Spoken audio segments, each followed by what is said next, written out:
India জোটের মানে আজকে একটা মানে কি বলবো একটা অত্যন্ত দুর্ভাগ্যের দিন, দুঃসময় বলা যেতে পারে, যেখানে দিল্লি ও রাজধানীতে আম আদমি পার্টির শোচনীয় পরাজয় এবং বিজেপি জয় 27 বছর পর বিজেপি জয় হাসিল করবে। কিভাবে দেখছেন, কি বলবেন? দেখুন, এদের 3টে টার্ম এরা সরকারে ছিল, ফলত একটা প্রতিষ্ঠান বিরোধিতা স্বাভাবিক, অ্যান্টি ইনকামবেন্সি ফ্যাক্টর থাকবে, এটা স্বাভাবিক। কিন্তু অ্যান্টি ইনকামবেন্সি ফ্যাক্টর থাকবে এটাকে অজুহাত করে কংগ্রেস যেটা করলো সেটা দুর্ভাগ্যজনক বললে বোধহয় কম বলা হয়। 11টা সিট 13টা সিট অঙ্কের হিসেবেই আমরা দেখছি, সেটা হচ্ছে বিজেপি পায় না অঙ্কের হিসেবে। যদি কংগ্রেস এখানে ক্যান্ডিডেট না দেয় বা ওদের মধ্যে যদি কোনো জোট হয়, তাহলে 13টা বা 11টা সিট এমনি অঙ্কের হিসেবে আমরা দেখছি পায় না। কিন্তু রাজনীতিটা অঙ্কের হিসেব নয়, এটা কোনো এরিথমেটিক পাটিগণিত নয়। আসলে যদি এরকম হতো যে উত্তরপ্রদেশের মতো অখিলেশ যাদব এবং রাহুল গান্ধী তারা একসঙ্গে প্রচার করছে, তাদের দুটো দলেরই ক্যাডাররা একসঙ্গে, সমর্থকরা একসঙ্গে দেখছে তাদের দুই নেতাকে, এবং দুজনে একসঙ্গে সমস্ত প্রচারের, বিজেপির প্রত্যেকটা প্রচারের বিরোধিতা করছে, এটা যদি আমরা দেখতে পেতাম দিল্লিতে, যে রাহুল গান্ধী এবং আমাদের কেজরিওয়াল বা রাহুল গান্ধী এবং অতিশী এরা একসঙ্গে প্রচার করছে, তাহলে কিন্তু এই সংখ্যাটা 13 বা 11 হয় না, তার ডবল হয়ে যায়। যে প্রচারগুলো বিজেপি গত প্রায় 3-4 বছর ধরে করছে, একটা দলকে জেলে ঢুকিয়ে দিয়েছে। এবার সেই দলটা কিন্তু থাকারই কথা না, গোটা দলটা নেতা থেকে শুরু করে বড় বড় নেতা সবাই জেলে।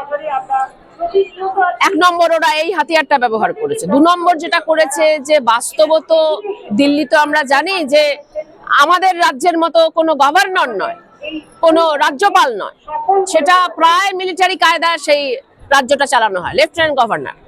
এবং তার হাতে শিলা দীক্ষিতের আমলে যা ক্ষমতা ছিল, এখন কিন্তু তার হাতে অনেক বেশি ক্ষমতা, এবং প্রায় সমস্ত সরকারি যে সিদ্ধান্তগুলো নিয়েছিল, যে ধরুন মহিলাদের জন্য হেলথ সিস্টেমের জন্য তারা একটি বিশেষ আইন পাস করেছিল, রাস্তায় ঘাটে নর্দমা পরিষ্কার পর্যন্ত, এমনকি প্রত্যেকটার ক্ষেত্রে দেখা যাচ্ছে যে যে আমলারা রয়েছে তারা প্রত্যেকটাকে আটকে দিচ্ছে, এমনকি রাস্তায় পরিষ্কার পর্যন্ত হচ্ছে না।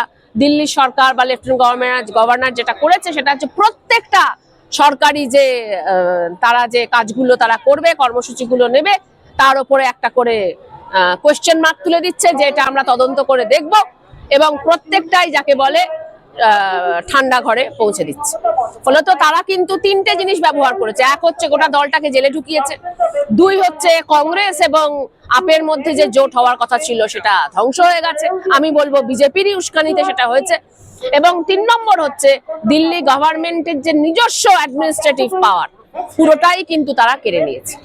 ফলত এই সময় দাঁড়িয়ে একটা সরকার 3 বার ক্ষমতায় আছে, প্রতিষ্ঠান বিরোধিতা থাকবে, সেখানে বিভিন্ন পরিচিতি সত্তার রাজনীতিও কাজ করবে, মুসলিম বনাম বিহারি, বিহারি বনাম পাঞ্জাবি, এই পরিচিতি সত্তাগুলো কাজ করবে। এটা মাথায় রেখে কংগ্রেসের উচিত ছিল, অরবিন্দ কেজরিওয়ালের যে একটুও দোষ নেই সেটা বলা যায় না, একটু বেশি একগুঁয়েমি তিনি করলেন, কিন্তু যদি জোটটা হতো তাহলে কিন্তু এই দুর্ভাগ্য হয় না।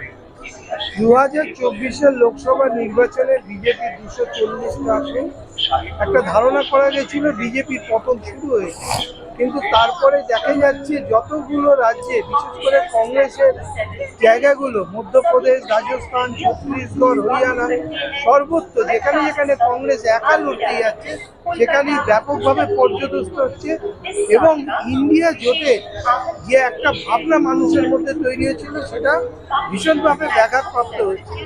এই কারণে কংগ্রেসকে কতটা আপনি দায়ী বলে মনে করেন?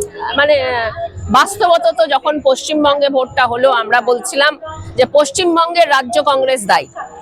তো এখন প্রত্যেকটা রাজ্যেরই রাজ্য কংগ্রেস যদি দায়ী হয়, তাহলে তো আমাকে দায়িত্বটা দিতে হবে ওদের কেন্দ্রীয় নেতৃত্বকেই।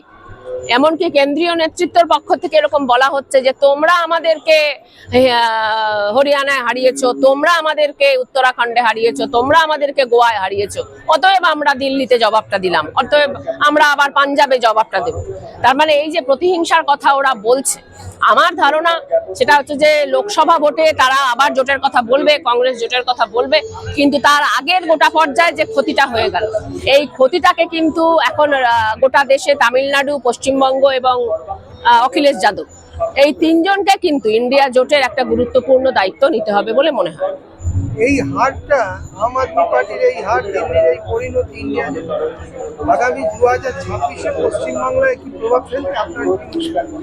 প্রভাব এই অর্থেই ফেলবে, সেটা হচ্ছে যে আমরা আরো শক্তিশালী হব, আমরা সচেতন হয়ে যাচ্ছি। কারণ আপনারা জানেন, সেটা হচ্ছে যে আমি দেশ বাঁচাও গণমঞ্চকে রিপ্রেজেন্ট করি, আপনারা জানেন যে গত নির্বাচনের সময় থেকেই যখন সিপিএম, রাজ্যের কংগ্রেস এবং বিজেপি তারা একসঙ্গে মিলে মমতা ব্যানার্জিকে হারানোর চেষ্টা করেছিল, বিজেপিকে পুরো ভোটটা পাঠিয়ে দেওয়ার চেষ্টা করেছিল, আমরা দেশ বাঁচাও গণমঞ্চের পক্ষ থেকে ঝাঁপিয়েছিলাম মমতা ব্যানার্জির পক্ষে।